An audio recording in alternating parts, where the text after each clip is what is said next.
Help spread the word by liking, sharing, and subscribing. The more likes, views, and subscribers, the more YouTube pushes my content to other people who also might like and benefit from it.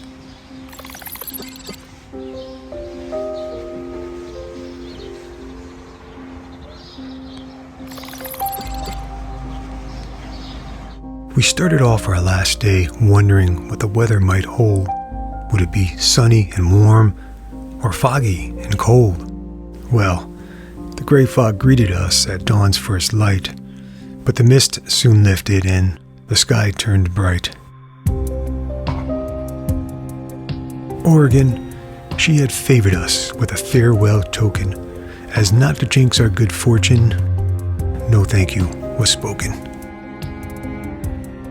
It's true how time flies when you're with friends having fun.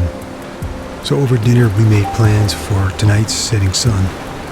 But watching this very last sunset was a bittersweet goodbye. As the sun slipped away, it brought a tear to my eye.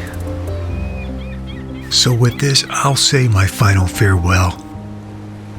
Will I ever see you again?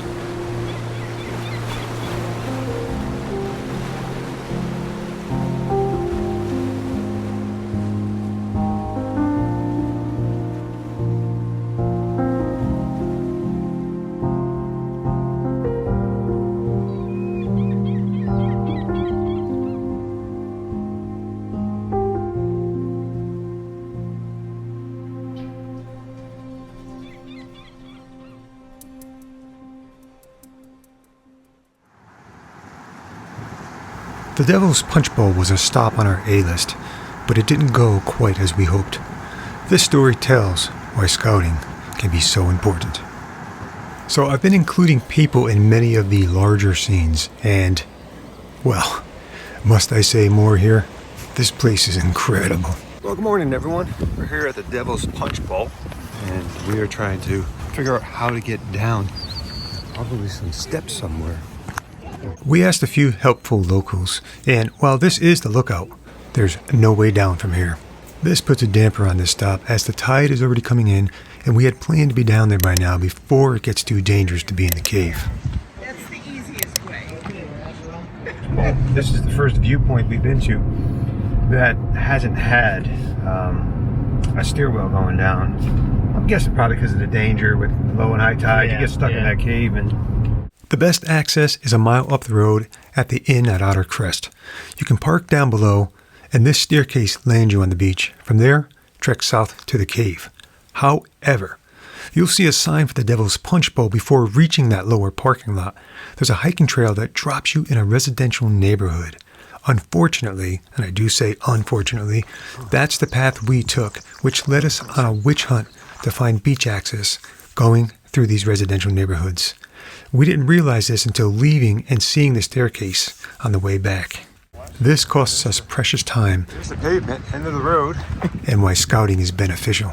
This gets us out to beach access. We had to go through some neighborhoods. I'm sorry I didn't film that. So we're going to explore a little, make some photographs, try to get out of here before the tide comes in, which is coming in now. It's already 2 hours since low tide. The several neighbors we had spoken to all mentioned to us, make sure you're not in there when the tide's coming in. Maybe that's why they don't have a staircase going down here. When you get stuck in this cave, then you're not getting out. Not easily anyway. This is really incredible.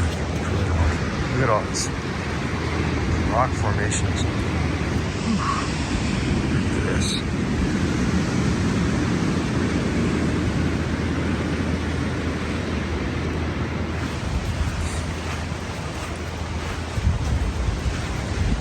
Wow.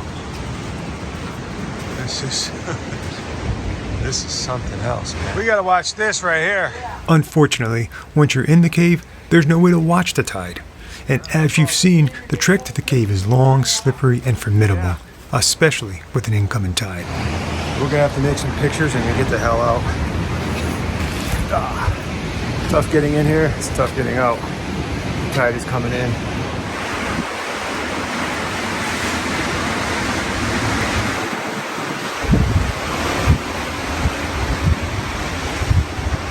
Okay, so we are back out of the cave.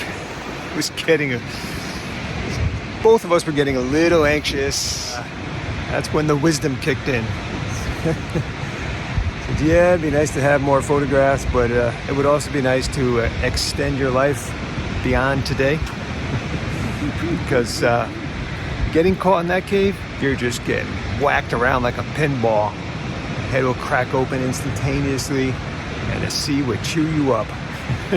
There's a reason it's called the Devil's Punchbowl. But yeah, that was something else. What a place. You can just stay here all day. This is the type of place where, as a photographer, you can basically easily spend a half day here. A couple hours. And whether you're into abstracts, whether you're into landscape, seascapes, you basically got it all here. I mean, all kinds of stuff. You love rocks, the rock formations and shapes, curves, textures, the patterns. They just drive you batty, man. Batty, in a good way. It's just the sensory overload. So here's a little of what we got. Enjoy it.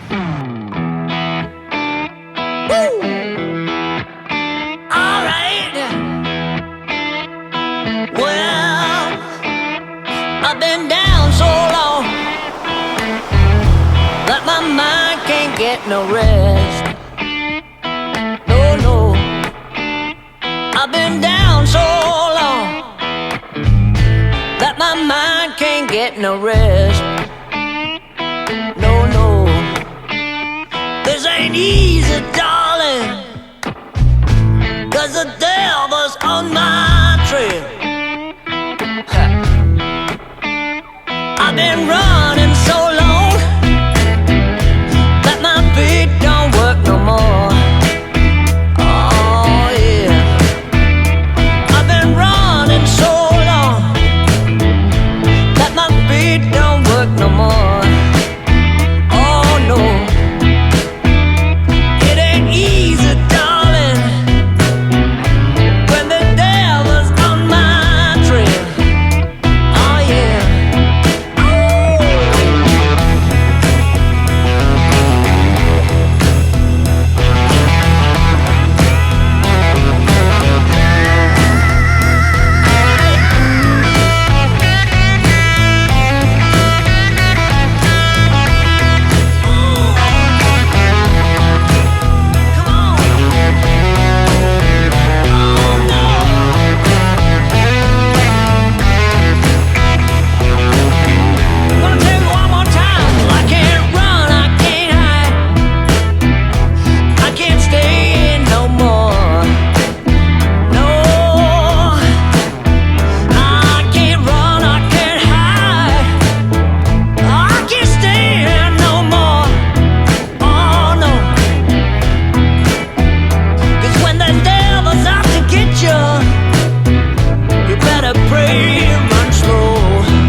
The beach was busy, the weather inclement, but this was a scout, and we were getting a feel for what lay before us. I mean, look at that stack. It's huge, it's proud, and it dominates the seascape.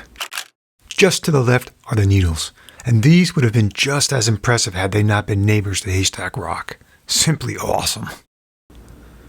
It's always a good idea to check where the sun will set in relevance to your position. This is all part of the scout. And with such a vast beachfront, we plan to position ourselves so that we can frame both Haystack Rock and the sun for our composition. That is, if the sun will shine its countenance upon us this evening. Some 10 minutes north is Ecola Point Viewpoint. We wouldn't be heading back to the hotel until late tonight, so we had plenty of time to explore and, well, make more photographs of the beautiful northern Oregon coast. Sometimes your scouting doubles as your real shooting time. Haystack Rock is our sunset location, and we can't be in two places at one time, but with a good mix of cloudy skies, a little blue, and diffused light, perhaps we'll get a few keepers. And I was happy with this shot.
We started off our last day wondering what the weather might hold. Would it be sunny and warm, or foggy and cold? Well, the gray fog greeted us at dawn's first light, but the mist soon lifted and the sky turned bright. Oregon, she had favored us with a farewell token, as not to jinx our good fortune, no thank you was spoken. It's true how time flies when you're with friends having fun. So over dinner we made plans for tonight's setting sun. But watching this very last sunset was a bittersweet goodbye. As the sun slipped away, it brought a tear to my eye. So with this, I'll say my final farewell. Will I ever see you again? Only heaven can tell.